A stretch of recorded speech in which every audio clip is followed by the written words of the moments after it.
अस्सलाम वालेकुम, welcome to my channel teachwithtara.com। आज हमने एक्सरसाइज नंबर 1.5 करनी है। चलें फिर सॉल्व करते हैं। पर सबसे पहले सॉल्व करने से पहले प्लीज़ अगर आपने मेरा चैनल सब्सक्राइब नहीं किया है तो मेरे चैनल को सब्सक्राइब करें और बेल आइकन को प्रेस करना मत भूलिएगा, ताकि जैसे ही कोई न्यू वीडियो अपलोड हो तो आपको इजीली मिल सके। तो चलिए चलते हैं एक्सरसाइज नंबर 1.5 की तरफ।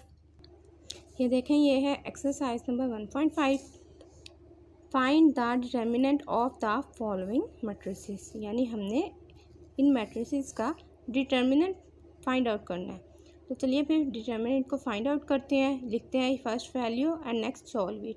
मैं आपको बताती हूँ डिटर्मिनेंट कहते हैं किसे हैं, किस तरीके से डिटर्मिनेंट को सॉल्व करते हैं। ठीक है, ये देखें, ये हमने वैल्यू लिख ली। अब इसका हम सबसे पहले डिटर्मिनेंट फाइंड आउट करेंगे। ठीक है, ये देखें, हम डिटर्मिनेंट को राइट करने का तरीका ये होता है, एक तो हम ए लिखकर इसके गिर्द हम इस तरीके से बार्स लगा देते हैं। ठीक है, और सेकंड ये होता है कि हम डी ई टी राइट करके और ए लिख दें। ये देखें, ये दो मेथड होते हैं राइट करने के। दो मेथड मैंने आपको बता दिए। अब मुझे तो ये वाला सही लगता है, इसे राइट करना भी आसान है और बार बार वो DET नहीं लिखना पड़ता। तो सो मैं इस तरीके से आपको सॉल्वेशन का तरीका बता देती हूँ। ये देखें, A determinant is equal to, ये दो बार्स लगाकर इसी तरह हम बार्स में ये इसकी वैल्यूज़ लिख देंगे। ठीक है, 1 1 2 0। ये यू वाली ब्रैकेट नहीं लगानी, ये नहीं लगानी, ये सिर्फ मैंने आपको बताने के लिए इस तरीके से किया था। हमने ये सिंपल बार लगानी है। ठीक है, अब इसमें हम डायगोनल मल्टीप्लाई करते हैं। ठीक है, इसको फाइंड आउट करने के लिए डिटर्मिनेंट को, तो हम इसको इस तरीके से डायगोनल मल्टीप्लाई करेंगे। देखें, मैं निशान लगा देती हूँ इस पर डायगोनल। ये देखें इस तरीके से, और इसको हम इस तरीके से मल्टीप्लाई करेंगे। चलिए नीचे लिखते हैं, और हमेशा इनको मल्टीप्लाई करते वक्त इनके सेंटर में माइनस का साइन लगाना है। ये देखें, हम मल्टीप्लाई करते हैं, -1 मल्टीप्लाई 0 -1 मल्टीप्लाई 2। ठीक है, ये 0 को जब भी मल्टीप्लाई करेंगे किसी चीज़ से 0 आ जाएगा, -2 इज इक्वल टू आंसर आ जाएगा -2। तो ए का डिटर्मिनेंट क्या हो गया, -2। बी का क्वेश्चन बी सॉल्व करते हैं, क्वेश्चन 2 सॉल्व करते हैं, सॉरी। ये देखें, ये मैंने क्वेश्चन 2 लिख लिया। क्वेश्चन नंबर 1 का पार्ट 2, बी डिटर्मिनेंट लिखेंगे बी का इस तरीके से। ठीक है, उसके बाद इन्हीं बार्स में हम वैल्यूज़ को एंटर कर देंगे। ठीक है, ये हो गया डिटर्मिनेंट। फाइंड आउट करेंगे, 1 मल्टीप्लाई -2 -3 मल्टीप्लाई 2, दिस इज़ -2 -3 2 6, ये आ जाएगा हमारे पास -8। ठीक है, क्योंकि माइनस माइनस के साइंस जब होते हैं तो प्लस हो जाता है, लेकिन साइन हम माइनस ही लिखेंगे क्योंकि मल्टीप्लाई नहीं कर रहे, जो ये प्लस होके साइन वो हो जाए। उसके बाद सी का डिटर्मिनेंट भी इसी तरीके से मालूम करना है आपने। ये सारा आपने इसी तरीके से फाइंड आउट करना है। ठीक है, सी का भी और डी का भी। अब चलते हैं नेक्स्ट क्वेश्चन की तरफ। This is the next question, question number 2। Find which of the following matrices are singular और नॉन सिंगुलर, यानी हमने इन मैट्रिसेस में से बताना है कौन से सिंगुलर हैं और कौन से हैं नॉन सिंगुलर। चलें फिर हम अपने मेथड की तरफ आते हैं। सबसे पहले हम सिंगुलर फाइंड आउट करेंगे और देन नॉन सिंगुलर। चलें इन मैट्रिसेस को देखते हैं कि ए वाला मैट्रिक्स क्या है, सिंगुलर है या नॉन सिंगुलर। अब देखें, इसमें हमने बताना है सिंगुलर। सिंगुलर का मतलब है कि देखें, जब हम इस मैट्रिक्स का डिटर्मिनेंट मालूम करें, वो डिटर्मिनेंट 0 आए तो क्या कहलाएगा, सिंगुलर। यानी singular means is equal to 0, यानी सिंगुलर जो होगा वो 0 होगा और नॉन सिंगुलर क्या होगा, इज़ नॉट इक्वल टू 0। ठीक है, सिंगुलर क्या होगा 0 and non singular is not equal to 0। So ये तो आपको समझ आ गई होगी। चलिए डिटर्मिनेंट मालूम करते हैं और फिर बताते हैं ये क्या है। ये देखें, सिंगुलर मैट्रिसेस हमेशा ये होता है कि सिंगुलर जो है वो हमेशा 0 होता है। ठीक है, क्योंकि वो सिंगल है तो वो ज़ीरो कहलाएगा। नॉन सिंगुलर जो है वो is not equal to zero, यानी ये जो है मैट्रिसेस इसमें से ज़ीरो नहीं होगा। अगर ए का हम डिटर्मिनेंट फाइंड आउट करेंगे और उसका डिटर्मिनेंट जो है वो अगर ज़ीरो आ जाता है तो वो क्या कहलाएगा, सिंगुलर मैट्रिक्स। और अगर इसका ए का डिटर्मिनेंट ज़ीरो नहीं आता तो वो नॉन सिंगुलर कहलाएगा। चलिए फिर फाइंड आउट करते हैं हम इसके डिटर्मिनेंट को। ये देखिए ए का डिटर्मिनेंट फाइंड आउट करते हैं। ए बाज लगाएंगे 3 2 6 4, ठीक है। Diagonal multiply 3 multiply 4 minus 6 multiply 2, ठीक है। इसके बाद हम करेंगे, चलो इसको नीचे ही कैलकुलेट कर लेते हैं। 4 3 ज़ार 12 माइनस 6 2 ज़ार 12। ये देखिए ये तो आ गया ज़ीरो, ठीक है ना। तो ये जो इसका डिटर्मिनेंट लिया था वो ज़ीरो आ गया। So prove that this is a singular matrix, ठीक है। यहाँ हम लिख देंगे ये है A is a singular. Next B की तरफ करते हैं, बी सॉल्व करते हैं। नंबर 2 है, ये देखें ये वैल्यू है बी की। अब बी का डिटर्मिनेंट मालूम करते हैं, ठीक है। डिटर्मिनेंट फाइंड आउट करने के बाद हमें पता चलेगा ये सिंगुलर है या नॉन सिंगुलर, ठीक है।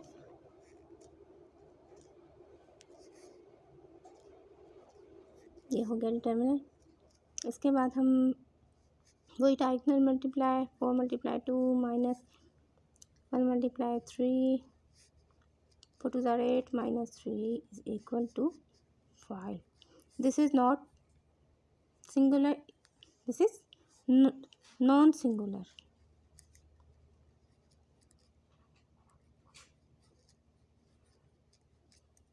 ठीक है। इसी तरह सी का भी फाइंड आउट कर लीजिएगा और डी का भी, यानी क्वेश्चन नंबर 2 का मैंने 1 पार्ट भी कर दिया, सेकंड भी कर लिया, थर्ड और फोर्थ आप खुद सॉल्व करिएगा। अगर आपको नहीं सॉल्व हो सकता या कोई प्रॉब्लम होती है तो कमेंट्स में बताइए, मैं सॉल्व करके पिक्चर्स अपलोड कर दूँगी, ठीक है। अब ये देखिए क्वेश्चन नंबर 3 है, find the multiplicative inverse of its exists of each, यानी हमने इनका मल्टीप्लिकेटिव इनवर्स फाइंड आउट करना है। अब मल्टीप्लिकेटिव इनवर्स किस तरीके से फाइंड आउट करते हैं, चलिए मैं आपको करके दिखाती हूँ। फर्स्ट वैल्यू ले लेते हैं हम, ए इज इक्वल टू 1 2 -1 2 3 एंड 0। चलें सॉल्व करते हैं। सबसे पहले तो आपको जानना ज़रूरी है कि मल्टीप्लिकेटिव इनवर्स जो है, मल्टीप्लिकेटिव इनवर्स कैलकुलेट करने का मेथड है। ये देखें हम इस तरीके से लिखते हैं, A inverse is equal to adjoint A and A का ये लिखते हैं हम adjoint A D J, adjoint को हम इस फॉर्म में लिखते हैं, ठीक है। Adjoint A by A determinant, ठीक है। इस तरीके से लिखते हैं, ये इसका इन्वर्स का फॉर्मूला होता है। अब आप सोच रहे होंगे एडजॉइंट है क्या है, ये नेक्स्ट मैं आपको अभी सॉल्व करूँगी तो मैं आपको समझाऊंगी कि एडजॉइंट किसे कहते हैं, ठीक है। ये आपको उसी वक्त प्रॉपर समझ आ जाएगी, ठीक है। बहुत इजी है। चलें हम ए की वैल्यू लिखते हैं, ए की वैल्यू लिखकर हम इसको सॉल्व करते हैं। चलें कैलकुलेट, वी कैलकुलेट इट। ये देखिए ए इज़ इक्वल टू -1 3 2 0 -1 3 2 0, ठीक है। अब सबसे पहले इसका हम एडजॉइंट वो एडिटिव इनवर्स मालूम, ये क्या कहते हैं इसे डिटर्मिनेंट मालूम करेंगे। सबसे पहले हम डिटर्मिनेंट को फाइंड आउट करते हैं, तो हम इसको लिख लेते हैं इस तरह से, बाज में ए बाज इक्वल टू यानी डिटर्मिनेंट, फिर बाज में 1 2 3 0, ठीक है। -1 multiply 0 -3 multiply 2 this is equal to -1 -3 2 ज़ार 6 इज इक्वल टू -7, ठीक है।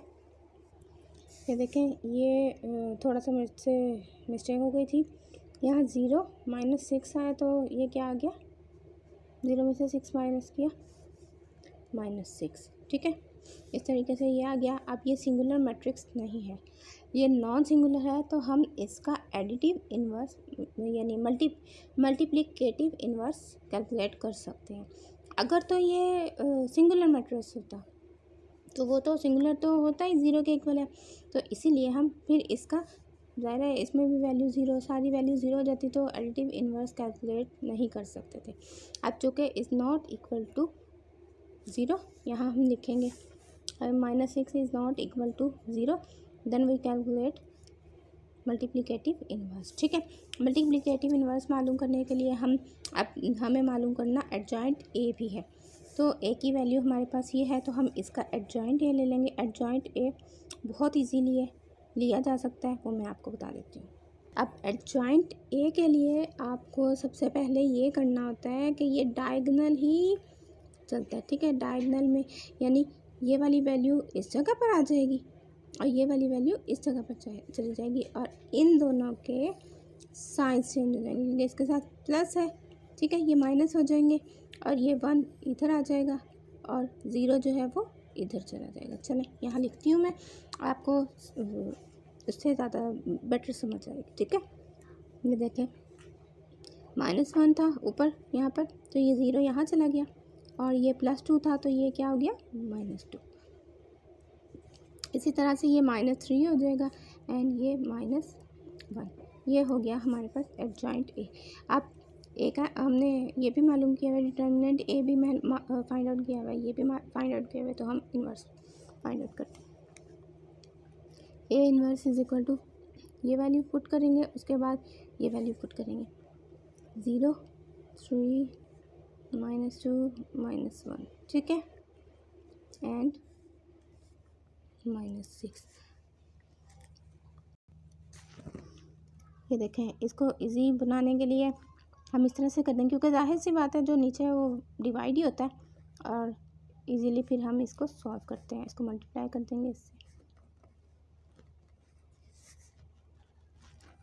ये देखें, ये मल्टीप्लाई करके मैंने राइट कर लिया, ये थोड़ा यहाँ मिस्टेक हो गई थी, तो ये देखें ये 0 आ गया।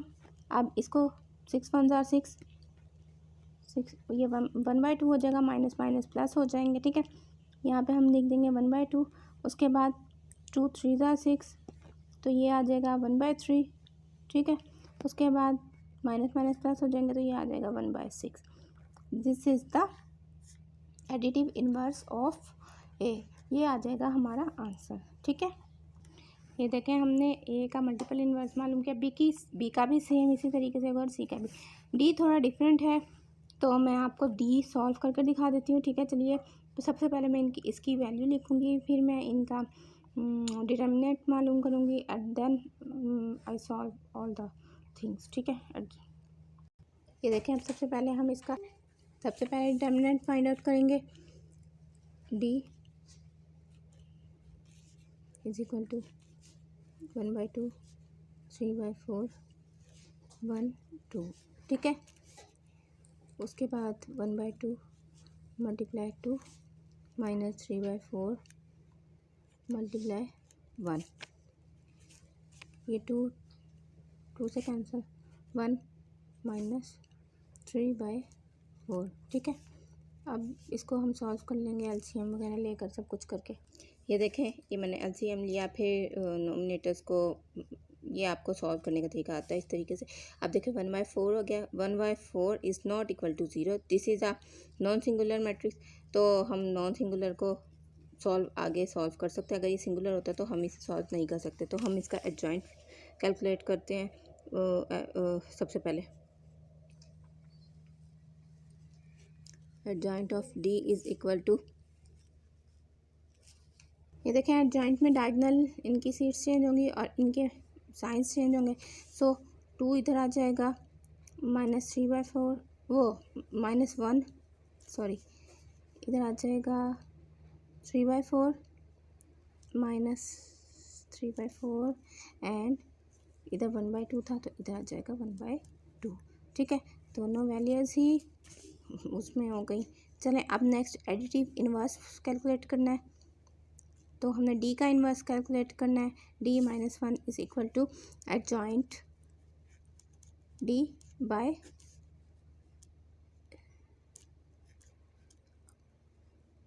डी का डिटर्मिनेंट। अब एडजॉइंट ए, ये डी जो है हमारे पास ये है, इसको थोड़ा हमें नीचे लिखना पड़ेगा इस तरीके से, 2 -3/4 और -1 एंड 1/2, ठीक है। और इसको हम डिवाइड कर देंगे किससे, डिटर्मिनेंट से। डिटर्मिनेंट हमारा आया था 1/4। चलें अब इसको हम सॉल्व करते हैं, नेक्स्ट स्टेप पर आते हैं। सबसे पहले देख लें, ये मैं आपको सबसे इजी मेथड बता रही हूँ। देखें ये डिवाइड में है, तो जब ये ऊपर जाएगा तो ये ऊपर जाकर मल्टीप्लाई हो जाएगा, ठीक है। फिर हम इसको इस तरीके से लिख लेंगे 4 × 2, यानी हम एडजॉइंट इसको जो एडजॉइंट था डी को, एडजॉइंट डी, इसको हम मल्टीप्लाई कर देंगे 4 के साथ, इस तमाम वैल्यू को। उसके बाद मल्टीप्लाई करने के बाद मैं आपको आंसर निकाल कर दिखाती हूँ। ये देखें, ये मैंने मल्टीप्लाई कर लिया है इसको। देखें ये 4 से हो जाए, कट ऑफ हो जाएगा, ठीक है। 2 1 ज़ा 2, 2 2 ज़ा 4। नेक्स्ट ये वैल्यू हम यहाँ कर लेंगे सॉल्व करके, -3 एंड 2, ठीक है। तो हमारे पास ये डी का इन्वर्स क्या आ गया, ये आ गया, ठीक है। ये हमने फाइंड आउट कर लिया। अब नेक्स्ट क्वेश्चन जो हैं वो मैं आपको नेक्स्ट वीडियो में सॉल्व करके दिखाऊंगी। अगर आपको मेरी वीडियो बहुत अच्छी पसंद आई है तो प्लीज़ लाइक करें, ज़्यादा से ज़्यादा कमेंट्स दें, मुझे बताएं आपको किस चीज़ के बारे में पूछना है, ठीक है। अल्लाह हाफिज़।